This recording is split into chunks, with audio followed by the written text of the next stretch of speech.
London, 1914. The city ruled the world's money, flowed through the Bank of England's veins, and the pound was the empire's heartbeat. But across the Atlantic, a quiet revolution began, led not by generals, but by a banker with a vision. His weapon wasn't an army, it was the dollar. As the Great War drained Europe's gold, as Wall Street grew fat on foreign debt, this is the story of how one man, one vision, and one currency dethroned Britain and built the financial world we still live in. Before the guns of August shattered the old order, there existed a world of perfect financial symmetry. London was not merely a city, it was the beating heart of global commerce, the place where fortunes were made and unmade with a whisper in the right club, a signature on the right ledger. The pound sterling was more than currency. It was faith incarnate. From Bombay to Buenos Aires, from Shanghai to Sydney, merchants kept their books in pounds. Central banks held their reserves in pounds. The very concept of stable money was synonymous with British money. Walk into any bank from Cairo to Cape Town, and the sight would be the same. Clerks in high collars, recording transactions in neat columns, all denominated in the currency of empire. And beneath it all, the gold. Tons of it, stacked in the vaults beneath Threadneedle Street, the bedrock upon which trust was built. Every pound note was a promise backed by the yellow metal that had anchored human commerce for millennia. The system worked with clockwork precision because everyone believed it would. And everyone believed because Britain had the guns, the ships, and the gold to make belief rational. The trading floors buzzed with controlled urgency. Ships laden with goods departed London's docks daily, carrying not just manufactured goods but something more valuable, the infrastructure of trust. British banks financed cotton from India, rubber from Malaya, wheat from Canada. The sun never set on the pound's dominion, but in the mahogany-paneled offices of Wall Street, one man watched this golden world with admiration and ambition. The banker and the vision Benjamin Strong had the bearing of a man who understood that power lay not in what you possessed, but in what others owed you.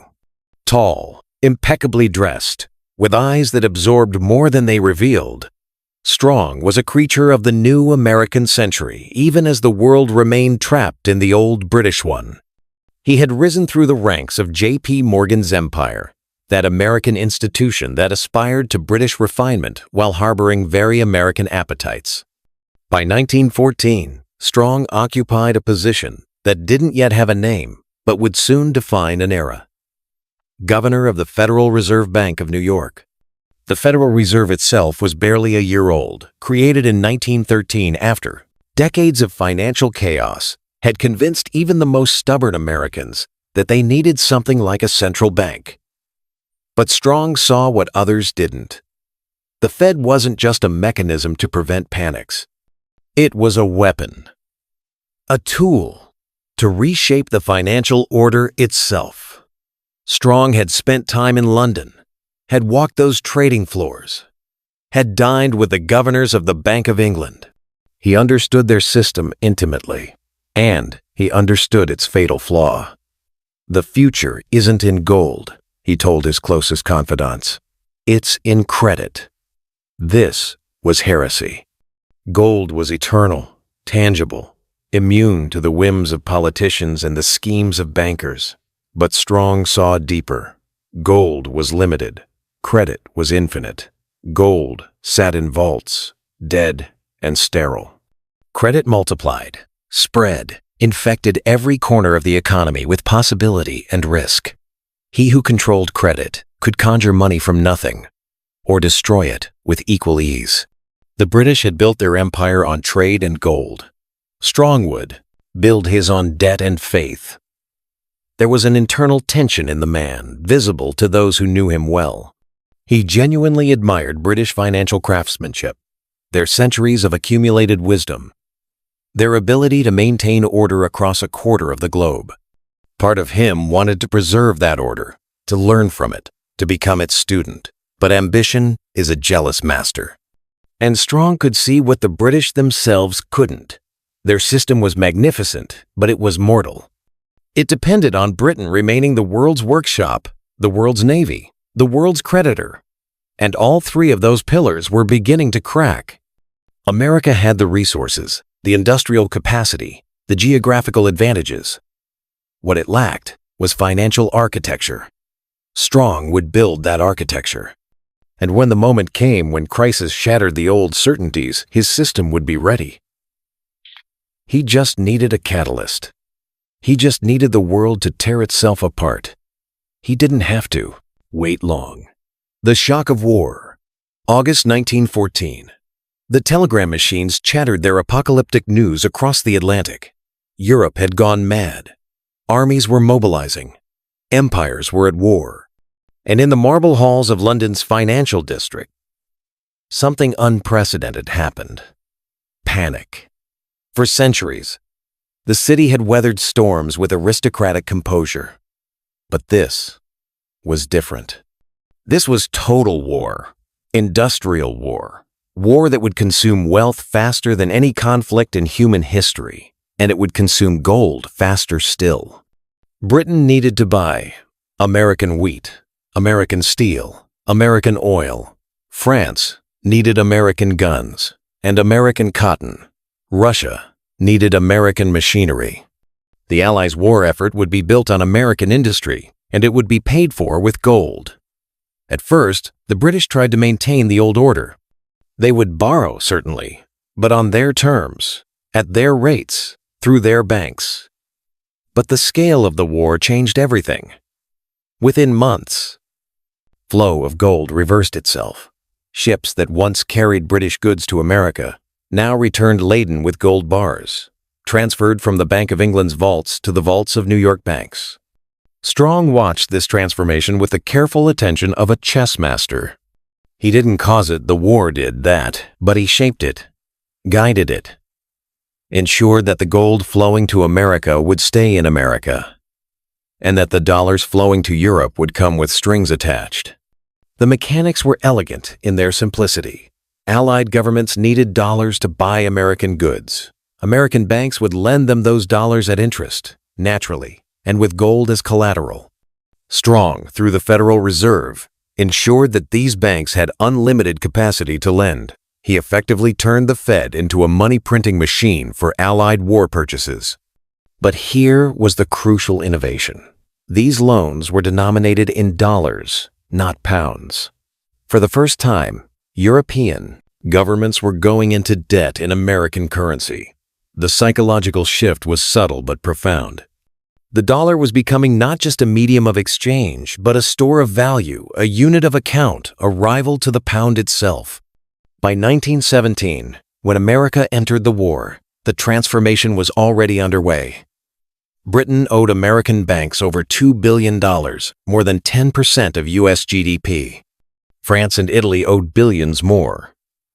The United States had become the world's creditor nation, and Benjamin Strong had become, in effect, the most powerful banker in the world.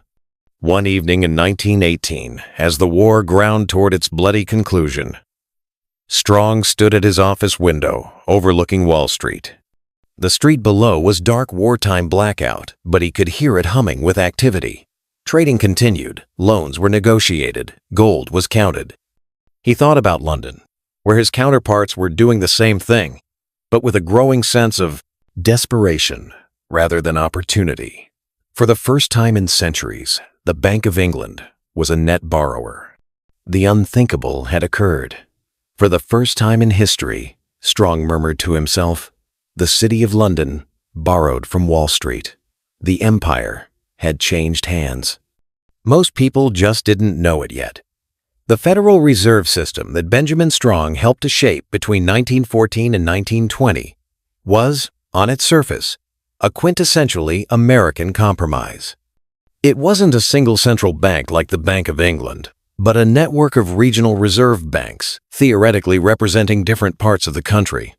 It had a board in Washington to satisfy those who feared concentrated power and operational independence, to satisfy those who feared political interference. But Strong understood that theory and practice were different things. What mattered wasn't the organizational chart. What mattered was who controlled the flow of money. From his position at the New York Fed, the largest and most important of the regional banks, Strong quietly built an empire within the empire. New York was where the international transactions happened, where foreign central banks held their dollar accounts, where the gold moved. If you control New York, you control the system's interface with the world. Strong cultivated relationships with other central bankers, like a gardener tending rare orchids. He traveled to Europe frequently, met with his counterparts in London, Paris, Berlin. He spoke their language, literally and figuratively. He understood their problems. And gradually, almost imperceptibly, he positioned the Federal Reserve, and by extension, the dollar, as the natural partner for any central bank looking to stabilize its currency, finance its trade, or manage its reserves. The machine he built had several key components. First, the Fed would maintain a large gold reserve, larger even than necessary, to inspire confidence. Second, it would stand ready to create unlimited amounts of credit when needed, but only through approved channels, only to approved borrowers. Third, it would coordinate closely with the U.S.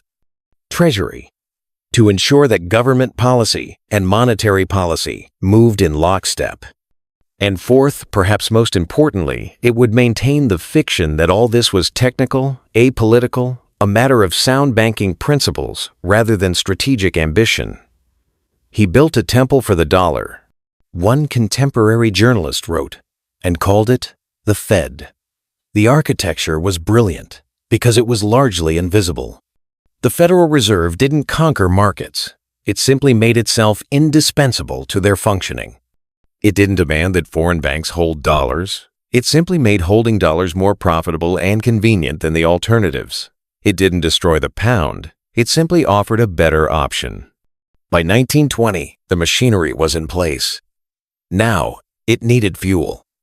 It needed the explosive growth that would prove the system's power and cement the dollar's ascendancy. It needed the Roaring Twenties. The credit empire. The 1920s didn't roar, they exploded. America emerged from the war not just victorious, but transformed. Its factories, untouched by bombing, operated at unprecedented capacity. Its workforce, swelled by European immigrants, was young and ambitious. Its natural resources, oil, coal, iron, wheat, seemed inexhaustible. But the real transformation was financial. America had entered the war as a debtor nation. It emerged as a creditor nation, and in the 1920s, it became a credit empire. Wall Street replaced London as the world's lending center.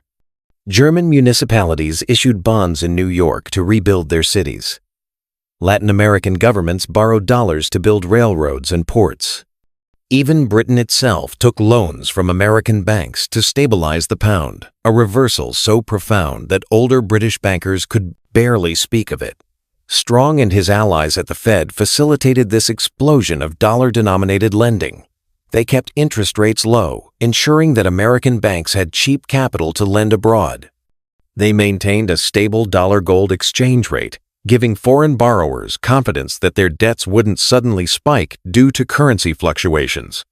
They created the infrastructure clearinghouses, correspondent banking relationships, legal frameworks that made dollar lending as smooth as pound lending had once been. The rhythm of the decade was intoxicating.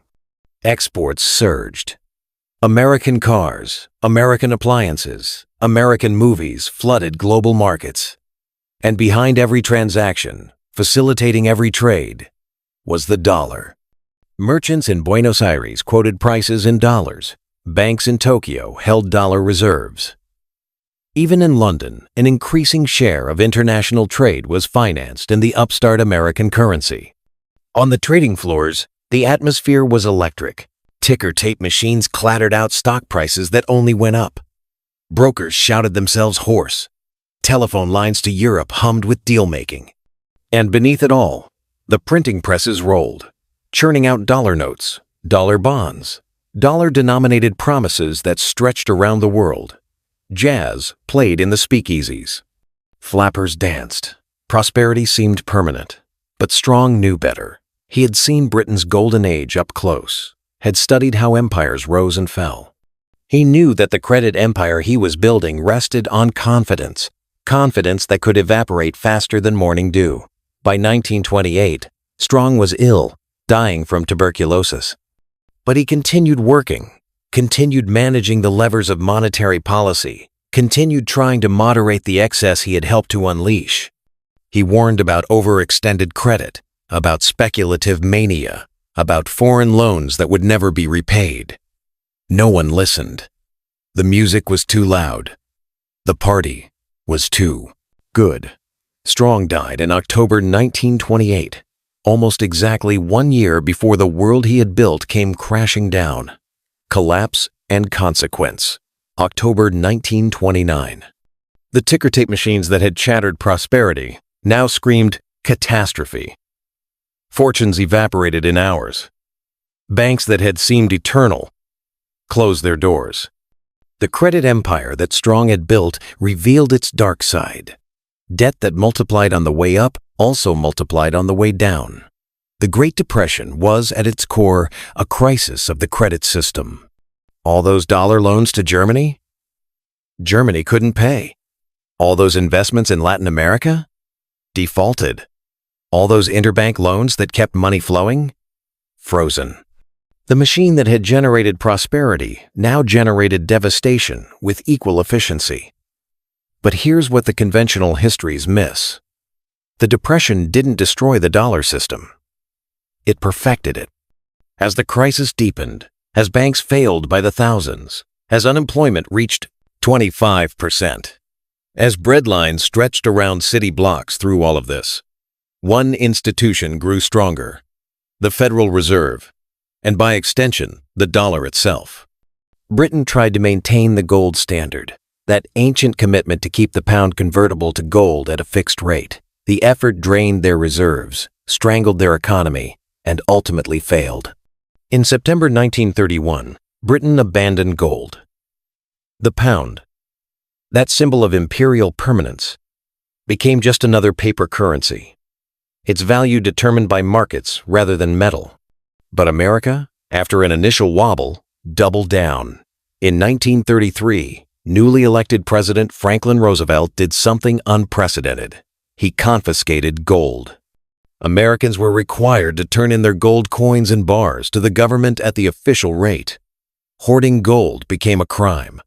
The dollar's link to gold remained, but now it was a link that only the government controlled. Citizens couldn't convert dollars to gold, only foreign. Central banks could. Strong's successors, Mariner Eccles at the Fed, Henry Morgenthau at Treasury, used the crisis to centralize power even further. New Deal legislation gave the Federal Reserve unprecedented control over banking, over credit, over the creation and destruction of money itself. The regional independence that had been written into the Fed's original structure quietly evaporated. Power concentrated in Washington and New York. The Depression was tragedy for millions, but it was opportunity for the system. When people are desperate, they accept solutions they would reject in prosperity. When banks are failing, they beg for regulation. When money itself seems to be disappearing, they grant government the power to create it. By 1935, the transformation was complete. The dollar had become what Strong had always envisioned, a currency backed not primarily by gold, but by the credit and power of the U.S. government. Gold remained important symbolically, but the real backing was America's industrial capacity, its military might, its political stability. In the ashes of panic, observers wrote, the dollar found faith. Britain's financial dominance had rested on gold and trade. America's would rest on credit and power. The former required balance and restraint. The latter required only will and the machinery to enforce it. That machinery was about to be tested on the greatest stage in history. When war returned to Europe in 1939, the pattern of 1914 repeated, but faster, bigger, more decisive. Once again, Britain needed American goods. Once again, gold flowed west across the Atlantic. But this time, Britain had less gold to send. This time, the United States knew its leverage. Benjamin Strong had been dead for over a decade, but his ghost haunted every negotiation, every loan, every policy decision. The system he built operated with ruthless efficiency. Britain would get the weapons it needed to survive, but it would pay not just in gold, but in dominion. The Lend-Lease program, enacted in 1941, was presented as generosity.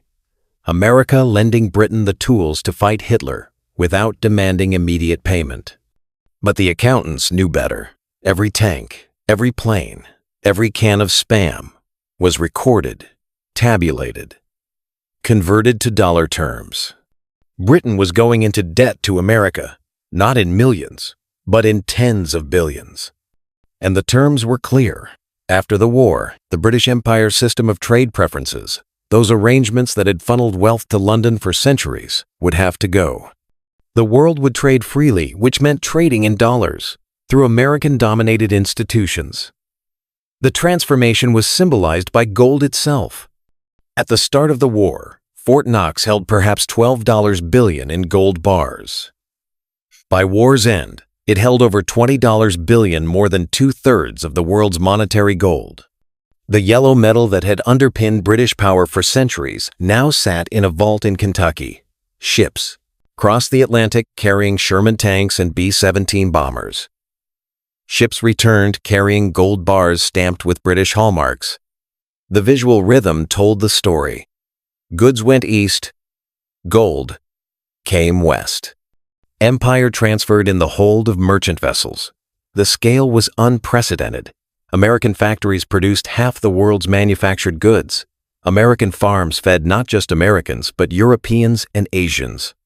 American oil powered the Allied war machine, and American credit financed the entire operation. By 1944, with victory in sight, but Europe in ruins, it was time to formalize the new order. Time to write it down, make it official, give it institutional form. Time for Bretton Woods. Bretton Woods, the silent coup. In July 1944, representatives from 44 nations gathered at the Mount Washington Hotel in Bretton Woods, New Hampshire. Officially, they came to design a new international monetary system, one that would prevent the chaos of the 1,930 seconds from returning. Officially, this was a conference of equals, a democratic discussion about how to organize global finance. In reality, it was a coronation. The American delegation was led by Harry Dexter White, a brilliant Treasury official who had absorbed Strong's vision and adapted it for the post-war world. The British delegation was led by John Maynard Keynes, perhaps the most famous economist alive, representing an exhausted empire. Keynes proposed an elegant system, a truly international currency, which he called Bancor, that would be managed by a global institution where all nations had equal say. It was visionary, idealistic, and utterly doomed. White's proposal was simpler. Make the dollar the world's currency. Other nations would fix their currencies to the dollar. The dollar would be convertible to gold at $35 per ounce, but only for official transactions between central banks. The International Monetary Fund would be created to manage the system, but its voting would be weighted by economic size, guaranteeing American control. The negotiations lasted 3 weeks. Keynes fought brilliantly, arguing that White's system gave America too much power, that it recreated the asymmetries of empire rather than transcending them. But words couldn't compete with gold, and Britain's gold was gone. The British had no leverage. They needed American loans to survive the coming peace, as much as they had needed American weapons to survive the war. On July 22, 1944, the delegates signed the Bretton Woods Agreement. The dollar became the world's reserve currency. Other nations would hold their reserves in dollars, not gold. International trade would be conducted in dollars. The very definition of money had shifted from gold to American currency. There was something eerie about the moment. as the delegates posed for photographs, as champagne toasts were raised, as congratulations were exchanged.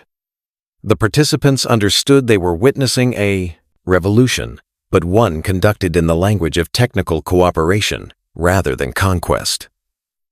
As empires crumbled in Europe, journalists wrote, a new one was written in ink and debt. Britain's empire had been built on colonies, gunboats, and the civilizing mission. America's would be built on dollar bonds, international institutions, and the promise of prosperity. The British had painted the map red. The Americans would paint the ledgers green. Keynes returned to London exhausted, dying. He had fought for a different world, a more balanced world. He had lost. Within 2 years, he was dead. His vision buried with him. The dollar system, meanwhile, was just beginning.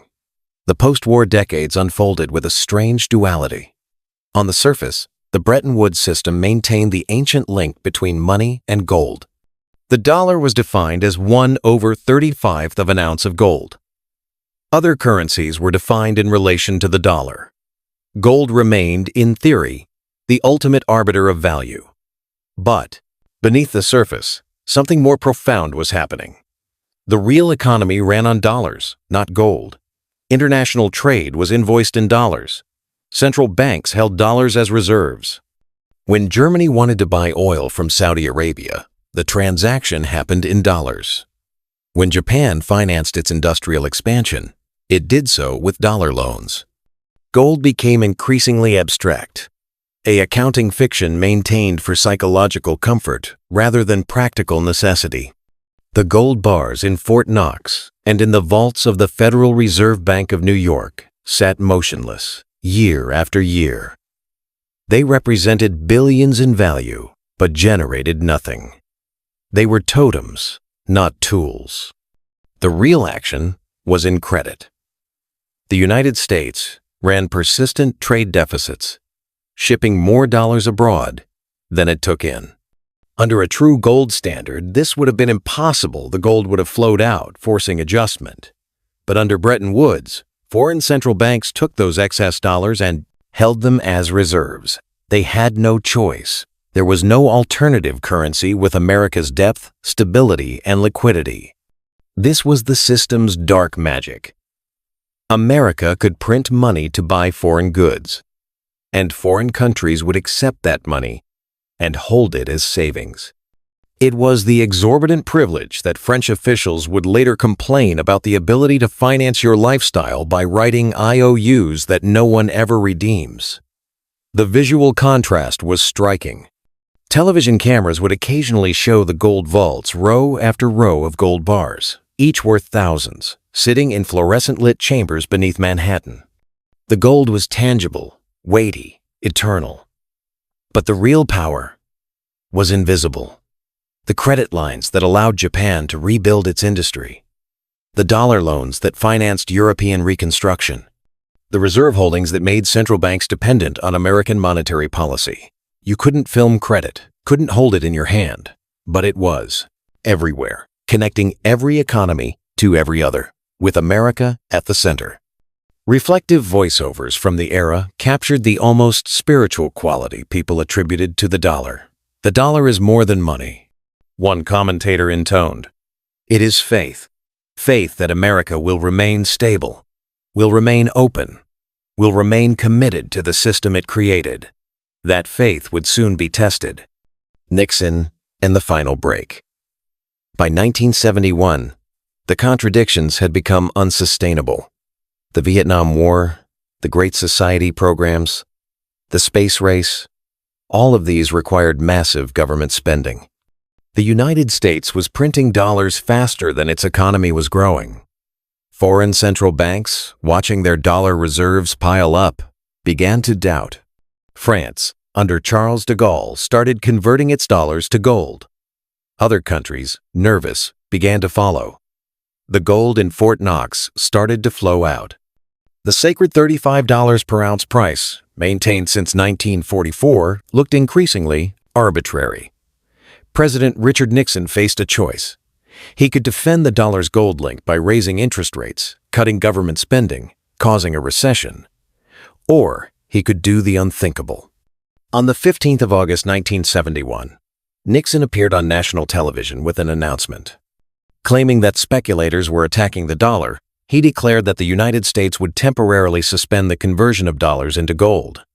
The window Strong had opened, that Bretton Woods had institutionalized, was closing. The temporary suspension became permanent.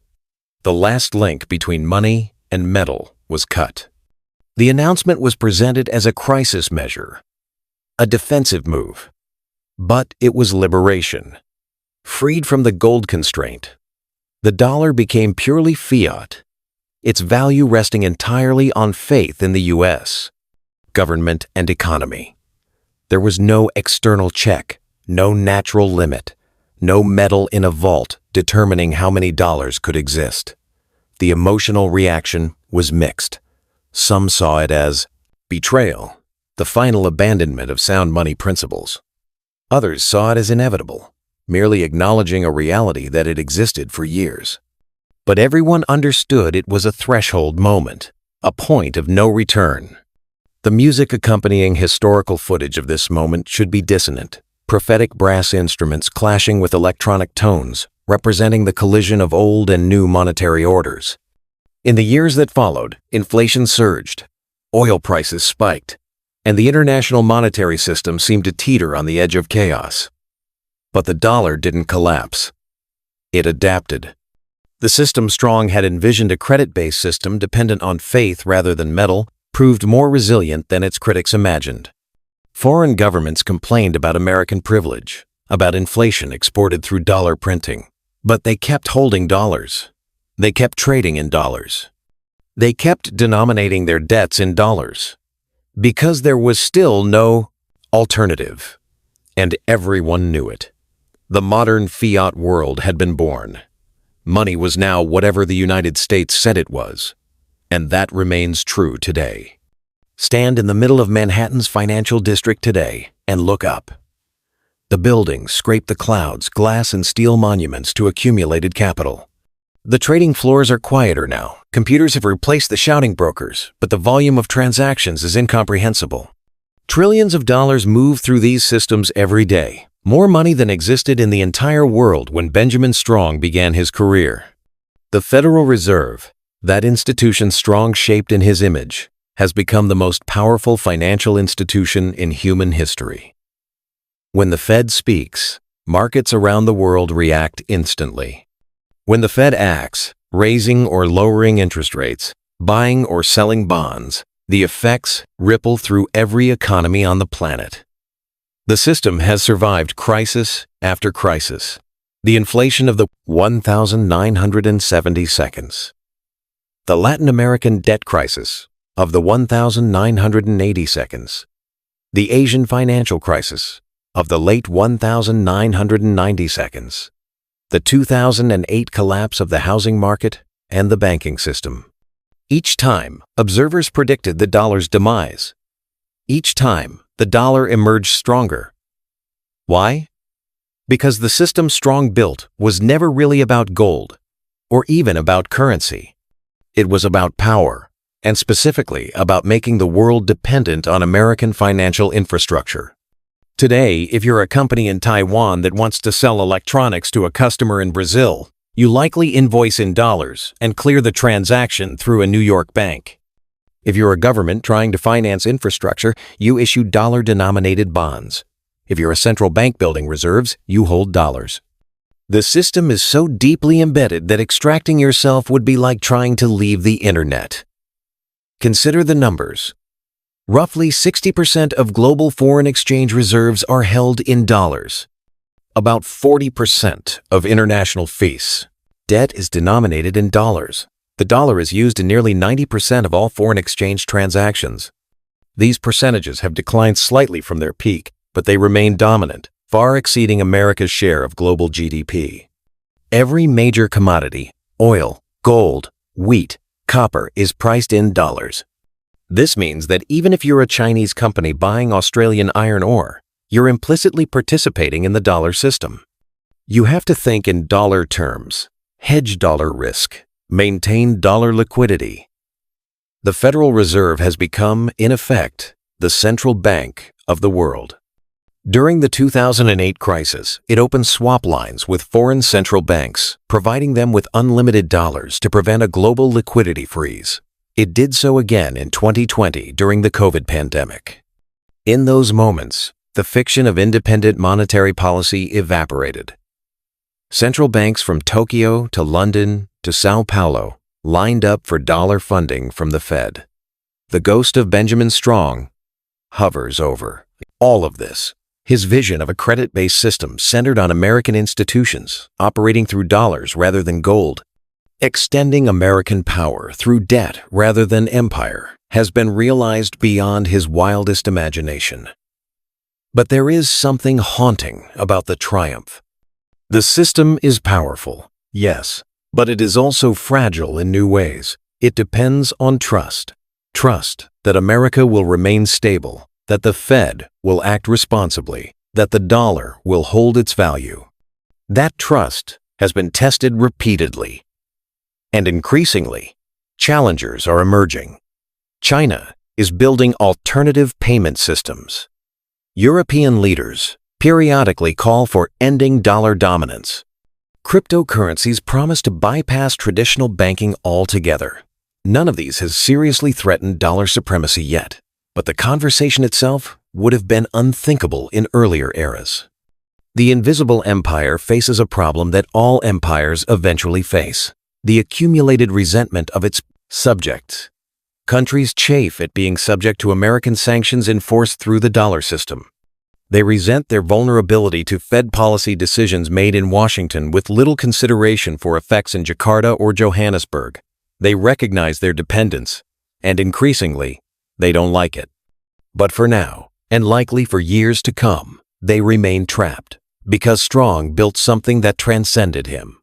He built a system so powerful it survived its creator, so embedded it became virtually irreplaceable, so comprehensive it shaped the very structure of global commerce. Closing. The gold ships that once carried Britain's wealth have been replaced by fiber optic cables carrying data at the speed of light. The ledgers that clerks painstakingly recorded in Victorian copperplate have been replaced by blockchain algorithms and high-frequency trading bots. The world has changed in ways that would be unrecognizable to Strong. But the fundamental architecture remains his. The dollar sits at the center. The Federal Reserve controls the supply. Foreign countries hold dollars and, like it or not, participate in the American system.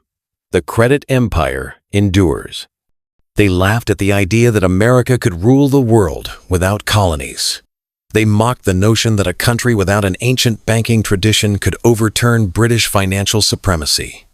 They dismissed the dollar as an upstart currency, backed by a government barely a century old. They stopped laughing when they realized it ruled their money. Benjamin Strong died in 1928, believing he had failed to prevent the speculative excess that would lead to the Depression. He never saw Bretton Woods, never witnessed the dollar's global triumph, never knew that his vision would define the financial world for a century. But every time a central bank makes a payment, every time a commodity is priced, every time debt is issued, his ghost is present. The system is his monument.